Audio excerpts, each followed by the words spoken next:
آزرا بیا. شاهنواز میخواد باهات حرف بزنه. بیا بشین.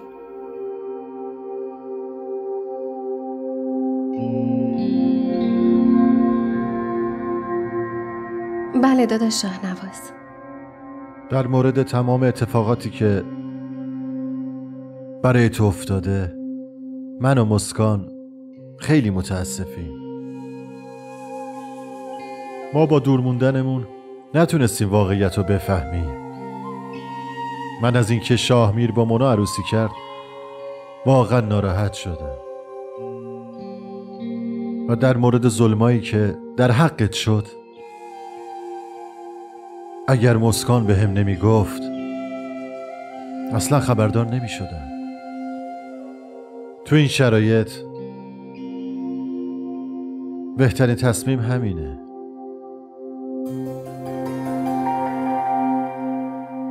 که از شاهمیر جدا بشی. اینا تقصیر شما نیست، برعکس شما دوتا همیشه کنارم بودین. تا آخر عمرم لطفتون رو فراموش نمی کنم. شما که این چیزا رو فقط شنیدین،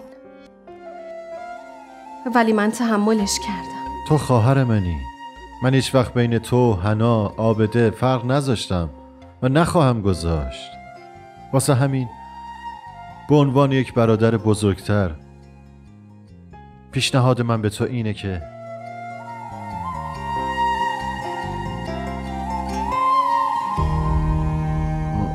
خودتو از بند شاهمیر رها کنی.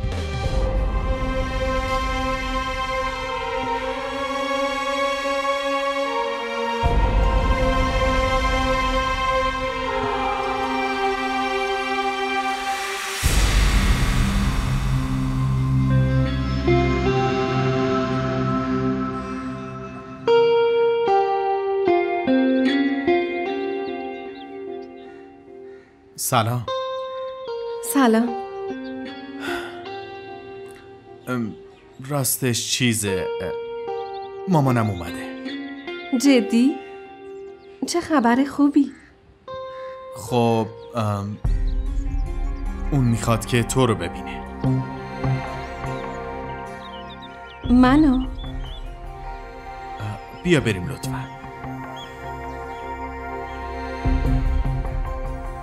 پس اسم تو آزراست. خیلی اسم قشنگیه. خودت هم خیلی قشنگی. این از محبتتونه. تا دیدمتون انگار از قبل میشناختم. دل به دل راه داره. مادری که دخترشو از دست داده همه رو مثل دخترش میبینه.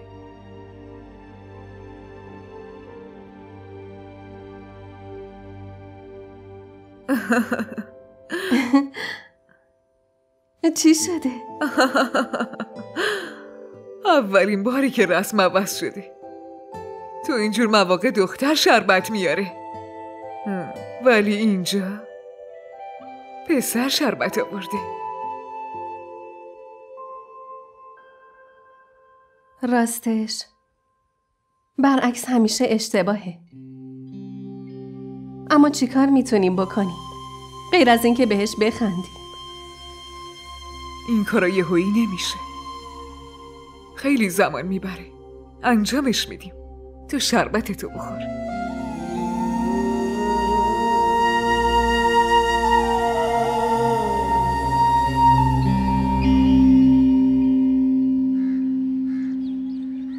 من میدونستم اینطوری میشه، ولی کیه که به حرف من گوش بده؟ اون که رک جواب رد داده، یا اینکه هیچی با هیچ کس نمیخواد ازدواج کنه. پس چرا میخواد طلاق بگیره؟ تو نمیفهمی پسرم. اون ازدواجش تموم نشده، بلکه اعتمادش تموم شده. وقتی زن اعتمادشو به مرد از دست بده دیگه نمیتونه باهاش بمونه، ولی به یه مرد دیگه هم نمیتونه اعتماد کنه. اگه واقعا اینجوریه پس من منتظر میمونم ببینم تا کی اعتماد نمیکنه. این تصمیم منه. چرا اینجوری میکنی؟ ببین اگه بخوای برات خونه هم میسازم، نمیذارم هیچ کمبودی داشته باشی. قبوله؟ همین، فقط همین.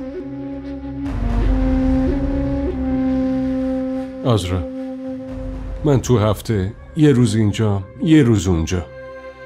حالا خوبه یا بازم چیزی میخوای؟ همینو دیگه نمیخوام. من با تمام وجودم عاشقت بودم. من شاهمیر نصف نیمه نمیخوام. تو معنی طلاقو میدونی؟ فکر میکنی بچه بازیه؟ نمیترسی؟ من اون بالا چه شبایی که تنهایی گذروندم، الان دیگه از هیچی نمیترسم. یه چیزی رو خوب گوش کن. هرچی هم بشه من طلاقت نمیدم.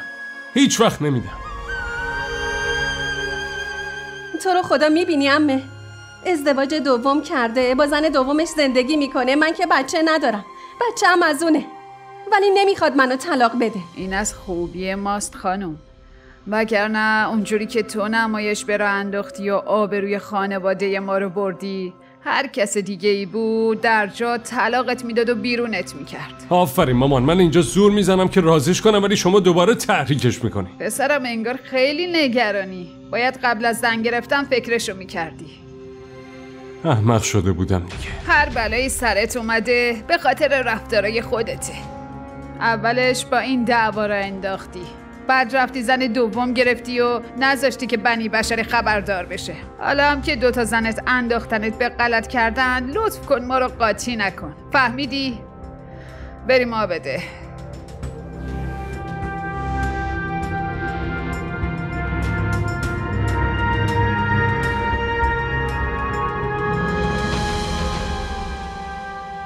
شاهمیر، من اینو میدونم که هر اشتباهی که شده فقط مقصر تو نیستی. مسکان و آزرا توی این خونه هر اذیتی که شدن همش به خاطر طرز فکر اشتباه ما بوده.